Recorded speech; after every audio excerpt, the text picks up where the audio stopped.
What is going on, baseball fans? It's Tino here with your very first New York Mets video of the season. Welcome to Whaddya Shea, our exclusive YouTube channel for all things New York Mets. The Mets made the first big splash of the offseason by trading for Carlos Cookie Carrasco and Francisco Lindor. And like we said on the live stream, this is only the beginning, only an appetizer. If you checked out the live stream on the Entertainer Talking Sports, all three of us, the Entertainer, Mage, and myself, all seem to be in agreement on the idea that the Mets should kind of stay put with the depth that they have and just continue to sign guys in free agency, especially when you talk about the depth we have with Dom Smith, JD, and Brandon Nimmo. But there has been recently some news and some rumors floating around that is hard to deny. Now, according to Mike Puma of the New York Post, there has been some dialogue between the New York Mets and the Chicago Cubs about former NL MVP, Rookie of the Year, and World Series champion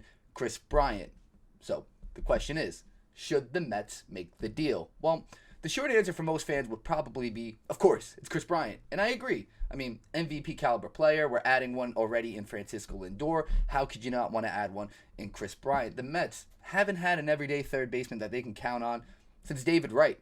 I mean, they had Justin Turner here at one point in time, but that's before they had him as a Justin Turner. And now you see what he's doing with the Dodgers. And that's also someone that the Cubs are interested in trading for if they did deal Bryant, because that's another team in the mix there in the LA Dodgers.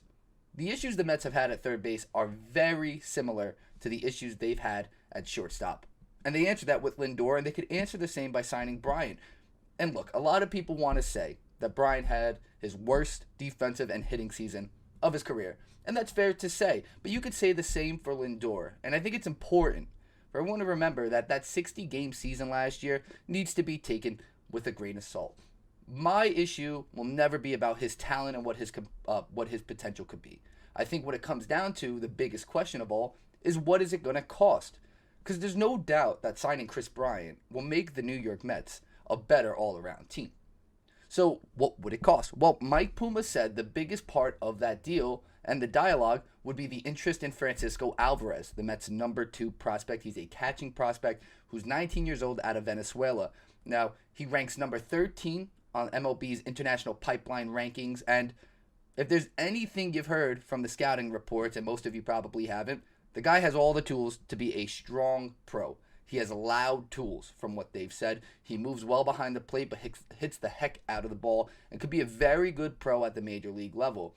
But he's not projected to be called up until 2023. So now the decision ultimately leaves the Mets front office at a bit of a crossroads, because if you tuned into the press conference that Sandy Alderson had, and you've definitely heard Jared Porter say this over and over again, even Steve Cohen has said it, they don't want to move off their top 5 prospects. And it's important for them to focus on rebuilding the farm system.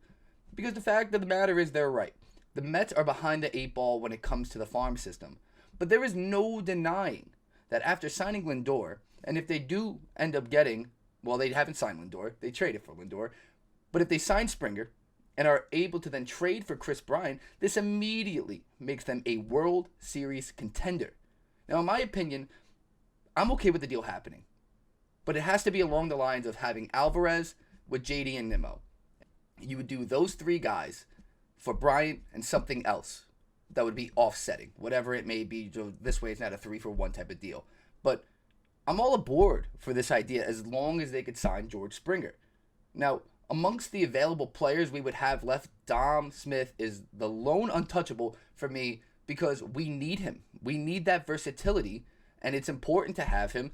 And if you checked out the live stream, and you still can, you can go over and subscribe to the Entertainer Talking Sports and check that out. Dom Smith is essential to the growth of Pete Alonso as well. It gives Pete some time to move to the DH role if that's here to stay, and takes the pressure off him from playing on the field. Now, obviously, Pete Alonso, Jeff McNeil, and Michael Conforto are among those other untouchables. But for all intents and purposes, giving up Dom is the one guy that I can't see happening in any of these trade scenarios, because he provides us a massive strength to this team in terms of the versatility on the field, at the plate, and even in the clubhouse. Dom Smith is a great clubhouse guy, and that can't be understated. There would be 0 complaints if the Mets made this move and kept the core of this roster, but it would be contingent for me on signing George Springer, to rebuild that outfield, because if we give up Nimmo, we give up JD, especially if we keep Dom, and Dom's someone that needs to go play first, it leaves our outfield pretty weak from left field, and we have no one behind Springer except for Malik Smith defensively. So keep Dom would give us the flexibility at DH and at first base. But that's pretty much it for this first video.